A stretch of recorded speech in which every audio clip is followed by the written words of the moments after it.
Banyak saya perhatikan di komplek-komplek tetangga renovasi rumah tidak izin ke sesama tetangga. Sedangkan saat renovasi rumah itu mengganggu kenyamanan sesama tetangga. Itu di samping TK kita buat kelas letter 27 kelas 4 lantai, doakan supaya selesai karena kalau tak disiapkan itu tak bisa nampung santri, sudah full. Izin dulu kita ke tetangga, kumpulkan semua tetangga, karena ini nanti akan menanamkan tiang pancang.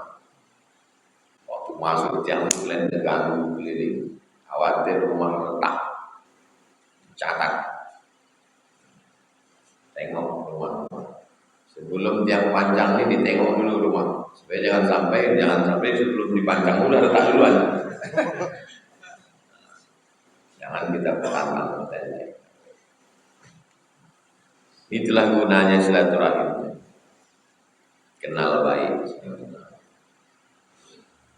Payah kita kalau sudah sempat bermasalah sama tetangga. Saya membuat kajian ini, musola, masjid, musola, supaya saya tak bermasalah dengan. Saya tak mau bermasalah. Payah kali jumpai Ustaz Somad itu rumahnya berkunci, aja semua di sini. Tak tahu sih. Tak ada istilah payah jumpai. Terima kasih buat. Kalau ada orang masalah datang jumpai setiap Rabu. Tak bisa kami jumpa Ustaz ramai kali ini. Ngapain? Tidak habis. Apapun bisa datang. Jangan bermasalah dengan tetangga. Sempit hidup kita. Duduk basamo lapang, duduk surang samping. Sendiri kita. Tangga sudah lain, tangga lain, tangga buka lain, tangga terus mau menikahkan anak, mana mau macam tiang? Untung dia tak kenal dukun santet. Kalau kenal, 4 dukun menyerang. Mati tegak. Dalam dunia kerja pasti nanti bertemu dengan orang iri sama kita. Dunia kerja, dunia ustaz pun ada ingin. Dunia dakwah orang ini dan tidak suka sama kita. Siapa yang menyangka bahwa man yazunnu annahu salima min alsinatin nas bahwa majnun. Siapa yang menyangka bahwa dirinya selamat dari lidah orang, maka dia gila. Siapa yang menyangka bahwa dirinya selamat dari lidah orang? Adakah orang yang lebih baik daripada Nabi Muhammad? Apa kata orang tentang Nabi Muhammad? Majnun, maskur, asatirul awwalin, kazzab, penipu, pembohong, pendusta, tukang dongeng, maskur, rajulun maskur, orang kena sihir. Allah pun juga diserang lidah manusia. Wa qalatil yahudu yadullah maglulah wa qalatin nasara al-masih ibnullah wa qalatil yahudu uzair ibnullah. Padahal kita baik-baik saja. Kita baik-baik saja. Bagaimana sikap kita Pak Ustaz? Baik-baik aja.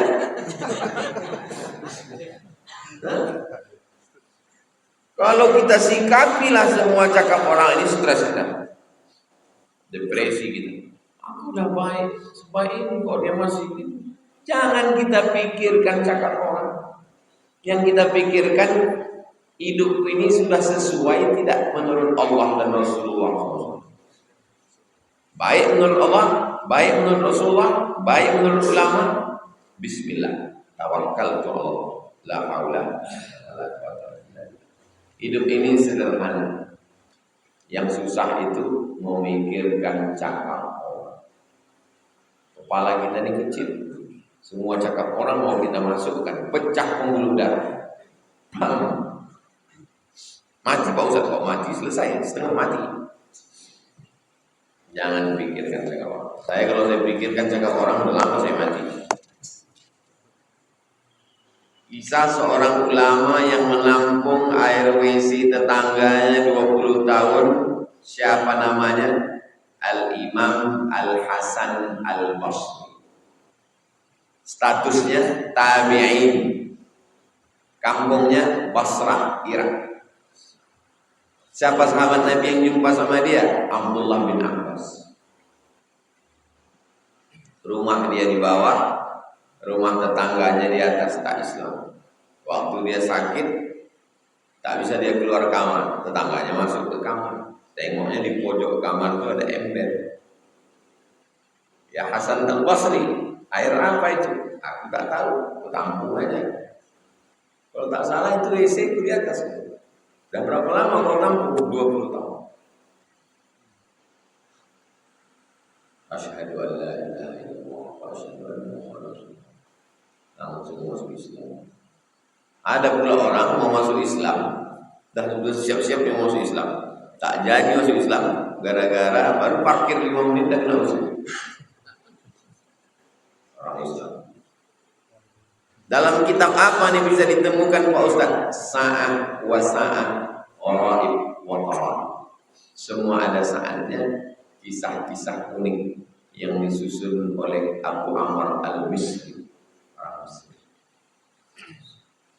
Banyak orang tak bertegur sapa dengan tetangga gara-gara parkir. Baru disebut tadi.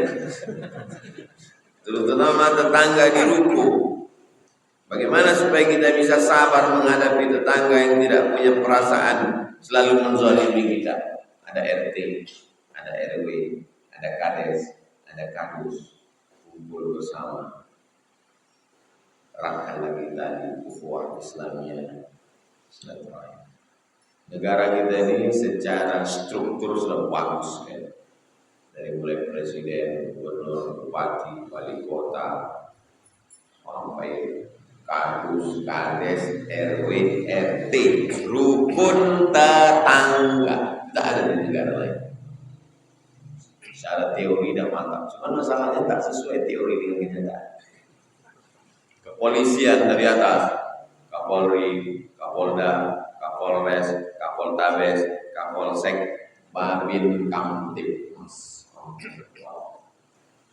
tentara, Panglima, Kodam, Korem,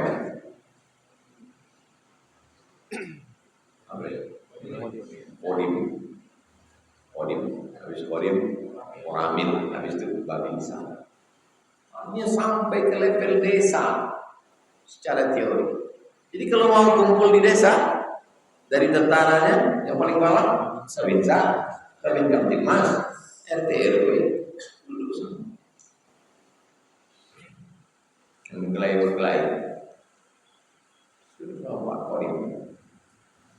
Acara zikir bersama. Ya Qadim, Ya Qadim, Ya Qadim, Ya Qadim. Kata Ustaz yang zikir. Datang panitia, mohon maaf Pak, Kakak Polres datang juga kata.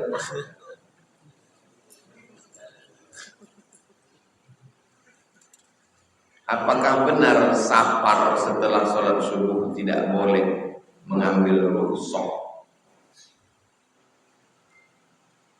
Kapan kita mau berangkat? Terserah, mau subuh, mau malam. Dalam safar, nama perjalanan itu safar, nama orangnya musafir. Kita ini kadang kok disebut safar, nggak tahu dia musafir aja ya. Musafir itu orangnya, perjalanan itu namanya safar. Yang dilihat dalam safar itu bukan kapan berangkatnya, bukan sama siapa, bukan naik apa, tapi yang ditengok adalah berapa kilo. Katanya Pak Ustaz, saya nggak boleh kosor. Kenapa tak boleh kosor? Karena saya sama rombongan bupati.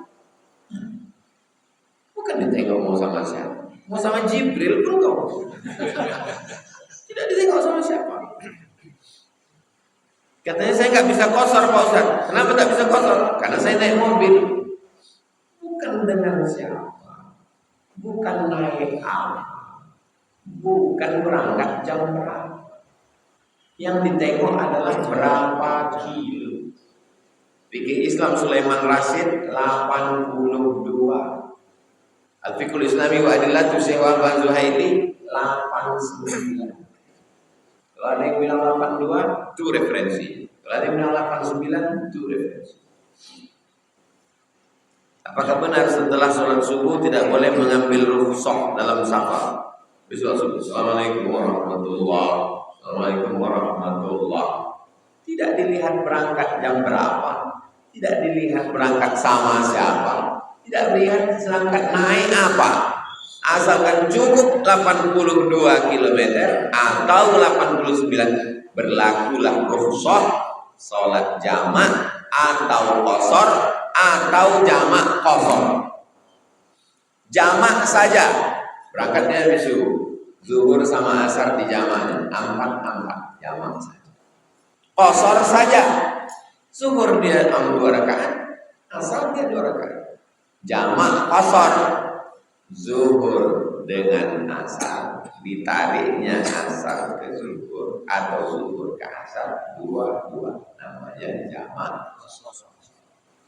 Menurut mazhab Syafi'i pilihan, mau qasar silakan, mau jamak. Menurut mazhab Hanafi wajib mengqasar, tak boleh lupa, wajib. Karena itu keringanan dari Allah, wajib itu. Oh, saya lebih condong ke Hanafi ini Pak Ustaz. Saya selama pergi ini 2 rakaat terus Pak Ustaz. Tapi kalau malam mesti sholat witir wajib. Menurut saya mazhab Syafi'i ini lebih tinggi. Oh, kemarin nikah tak ada walinya. Karena menurut Hanafi perempuan bisa menikahkan dirinya. Terus hari raya kurban kau udah daftar, kan wajib kurban menurut Hanafi. Menurut Syafi'i sudah muakkad. Itu namanya cerdas. Istri harus minta maaf kepada suami ketika bermasalah walaupun suami yang salah. Ajaran apa ini? Ajaran walid ini.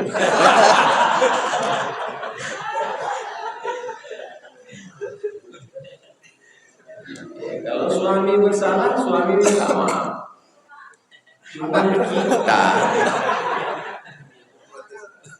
kita laki-laki ini, laki-laki itu egonya lebih tinggi.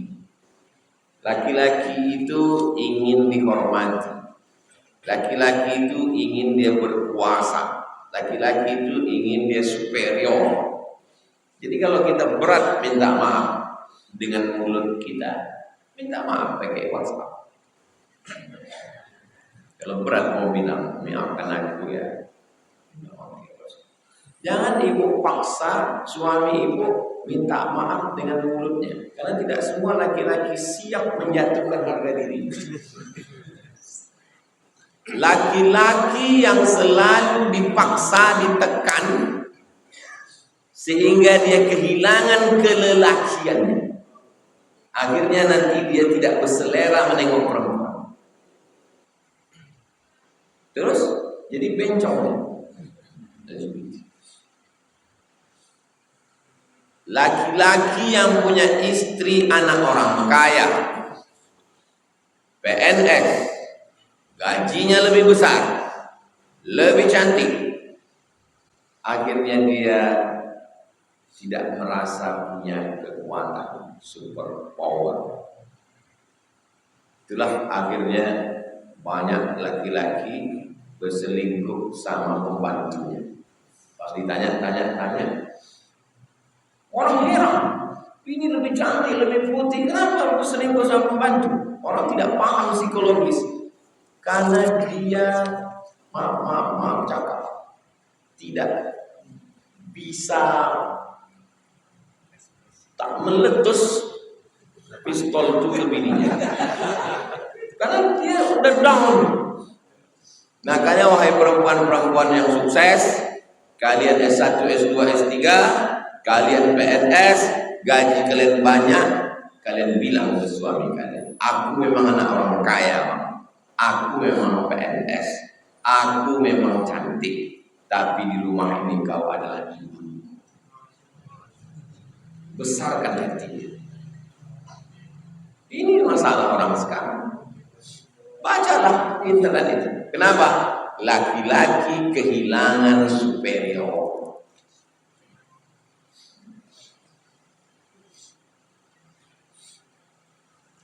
Jangan sampai laki-laki kehilangan superior. Mohon kirimkan Al-Fatihah untuk orang tua kami yang wafat 3 hari menjelang Idul Fitri. Bapak Haji Aziz bin Masih wa ila arwahi abaina wa ummahatina, ayah ibu kami, wa ajdadina wa jaddatina, ini mama, wa masyayikhina alim ulama, pandai kita semua yang sudah mendahului, untuk mereka semua. Al-Fatihah. Bismillahirrahmanirrahim. Ar-Rahmanir-Rahim. Maliki yaumiddin. Iyyaka na'budu wa iyyaka nasta'in. Shiratal mustaqim. Shiratal ladzina an'amta 'alaihim ghairil maghdubi 'alaihim waladdallin. Dalam Riyadhus Shalihin ini sudah lewat. Wa in khatimul Qur'ana kullahu, kata Imam Syafi'i, diriwayatkan oleh Imam Nawawi, kalau dikhatamkan sekhatam Quran kana hasanan, the best. Yang paling bagus adalah dikhatamkan sekhatam. Ibu, bapak, ibu sekhatam, bapak sekhatam. Tak sanggup, beli Quran yang 30 juz bisa dicopot-copot. Bapak sejuz, ibu sejuz, anak sejuz, menantu sejuz, cucu sejuz, keponakan, dan dibuat acara apa? Hadiahkan pahala nikah. Tak juga sanggup, dan itulah Zabur, Taurat, Injil bergabung dalam 114 surat tergabung isinya dalam Al-Fatihah. Adalah maka dikirimkan Al-Fatihah itu sudah jurus terang. Siapapun yang orang tuanya meninggal, teringat kenapa dulu tak belikan baju baru, kenapa dulu tak belikan kue, kenapa dulu tak bawa ke rumah sakit, kenapa, hilangkan kenapa. Kalaulah dulu, hilangkan kalau itu dengan bacakan Al-Fatihah. Asal ingat Al-Fatihah, asal ingat Al-Fatihah. 100 kali ingat, 100 kali ingat. Asal ingat, pukul dia langsung dengan Al-Fatihah. Kita tidak bisa menghentikan pikiran. Kita hanya bisa mengalihkan. Ada orang berusaha untuk menghentikan pikiran. Ada. Bagaimana caranya? Pil anjing gila. Apalagi? Sabu-sabu. Apalagi? Lem kambing. Rencana mau mabuk pertama, rupanya udah dicampur solar. Mau mabuk pun susah sekarang.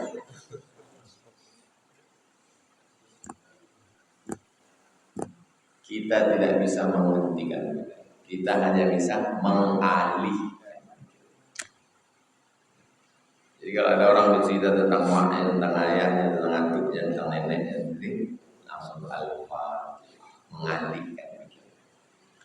Setiap ingat bacakan Al-Fatihah, bacakan doa Allah. Al-Hadid niat, semua niat yang baik-baik semoga disampaikan Allah berkat bacaan surat Al-Fatihah. A'udzubillahi minasyaitonir rajim. Bismillahirrahmanirrahim. Alhamdulillahirabbil alamin. Ar-Rahmanir-Rahim. Maliki yaumiddin. Iyyaka na'budu wa iyyaka nasta'in. Ihdinas siratal mustaqim. Shiratal ladzina an'amta 'alaihim ghairil maghdubi 'alaihim waladdallin. Amin. Allahumma shalli 'ala sayyidina Muhammad wa 'ala ali sayyidina Muhammad. Assalamu alayka ya Rasulullah. Allahumma inna nas'aluka salamatan fid din. Selamatkan kami, anak cucu kami dalam akidah Ahlus Sunnah wal Jamaah. Wa afiyatan fil jasad, sehatkan badan kami. Wa ziyadatan fil ilmi, tambahkan ilmu, wa barakatan fil rizqi, tambahkan berkah rezeki, taubatan qabla al-maut, beri kami taubat sebelum mati, wa rahmatan indal maut, beri kami rahmat ketika mati, wa maghfiratan ba'dal maut, berikan kami ampunan sesudah mati. Allahumma hawwin alaina fi sakaratil maut, ringankan kami waktu sakaratil maut, wa najatan minan nar, selamatkan kami dari neraka, wa afwan dari hisab, maafkan kami ketika semua amal kami dihisab. Rabbana atina fid dunya hasanah wa fil akhirati hasanah wa qina adzabannar. Sallallahu alaihi wasallam Muhammad wa ala alihi wasallam. Allahu minkum salat sunat Islam Quran. Hadis itu nanti sarapan di rumah dibawa oleh Ustaz Baru, ikut Ustaz Baru yang